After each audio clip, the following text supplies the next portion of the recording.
Halo teman-teman, buat lu pade, balik lagi sama gue di channel yang selalu ngajak lu pade mikir pakai nalar sehat. Coba deh, jujur. Sering gak sih lu ngerasa kangen banget sama masa-masa dulu? Masa dimana lu bisa ngumpul main bareng, ngopi, atau nongkrong sampai subuh sama temen-temen lu. Kayaknya dulu waktu buat temen itu berlimpah ruah, ya kan? Tapi sekarang, boro-boro ngumpul, balas chat aja kadang butuh berhari-hari. Ngajak video call aja harus janjian seminggu sebelumnya, itu pun kalau jadi. Terus lu mikir, ini temen gue kenapa sih? Udah beda ya? Udah lupa ya sama gue? Kadang muncul rasa kecewa, sedih, atau bahkan sebel. Tapi dengerin gue baik-baik. Temen lu itu gak berubah jadi sombong. Dia cuma lagi ada di fase hidup yang berbeda. Dan elu juga begitu. Kita sering lupa bahwa hidup itu kayak tingkatan level di game atau chapter di sebuah buku. Tiap babaknya tantangannya beda. Perannya beda dan prioritasnya juga geser.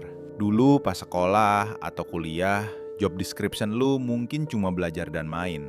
Waktu luang bejibun, energi juga kayak nggak ada habisnya. Begitu masuk dunia kerja, prioritas mulai geser ke karir, ngejar target, nyicil ini itu.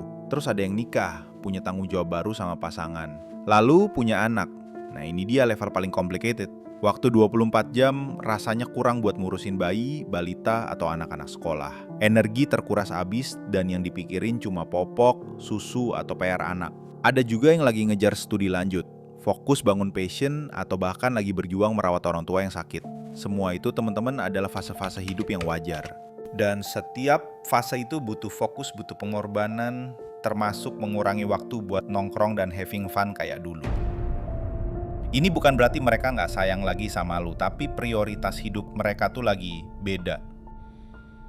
Nah kalau kita nggak paham konsep fase hidup ini, yang ada kita malah jadi nggak dewasa. Kita jadi gampang nyindir, wah si dia udah sukses lupa temen lama, atau nuntut, kok lo nggak pernah ada waktu sih sekarang. Pola pikir kayak gini tuh egois, kita cuma mikirin perasaan kita yang kangen tanpa berusaha memahami posisi temen kita. Kita menganggap perubahan sebagai pengkhianatan, padahal itu cuma proses alami kehidupan. Ujung-ujungnya pertemanan malah jadi renggang, bukan karena kesibukan, tapi karena salah paham dan prasangka.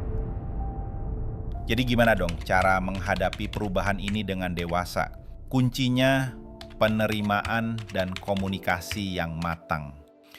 Terima perubahan. Pahami bahwa pertemanan itu nggak hilang, cuma berevolusi, bentuknya aja yang berubah. Dulu kuantitas, sekarang mungkin kualitas. Kualitas di atas kuantitas. Nggak perlu sering-sering ketemu kayak dulu, tapi pas ada kesempatan, pastikan pertemuan atau chat itu berkualitas. Ngobrol yang dalam, dengerin cerita, nggak cuma basa-basi.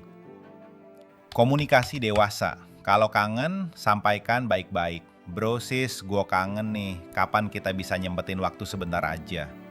Kalau dia sibuk, pahami, beri ruang, jangan menuntut. Rayakan perubahan teman, dukung dia di fase barunya, ikut bangga dengan pencapaiannya, support dia kalau lagi ada masalah di fase hidupnya yang sekarang. Itu tandanya lo teman sejati. Bangun koneksi baru, ini juga penting. Lo juga berhak punya pertemanan yang sesuai dengan fase hidup lo sekarang. Jangan terpaku sama yang udah lewat. Jalin koneksi baru tanpa melupakan yang lama. Teman sejati itu gak akan hilang cuma karena jarak atau kesibukan. Dia akan selalu ada di hati dan siap sedia saat lo benar-benar butuh. Dia akan paham dan lo juga harus paham. Sudah saatnya kita dewasa dalam berteman. Kita berhak berubah, kita emang harus berubah. Perjalanan hidup ini ada fase-fasenya, dan pertemanan yang sejati itu akan tetap kuat kalau kita saling memahami dan menghargai perjalanan masing-masing. Jangan menyindir, jangan menuntut, dan jangan egois. Hargai waktu dan fase hidup teman lu, sebagaimana lu ingin waktu dan fase hidup lu juga dihargai.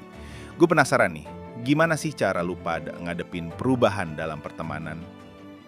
Atau ada pengalaman lucu sedih nggak pas temen lu tiba-tiba sibuk banget? Ceritain di kolom komentar di bawah ya. Mari kita berbagi perspektif, saling menguatkan, dan belajar jadi teman yang lebih dewasa. Karena kalau kita mikir bareng, pasti ada jalan keluar.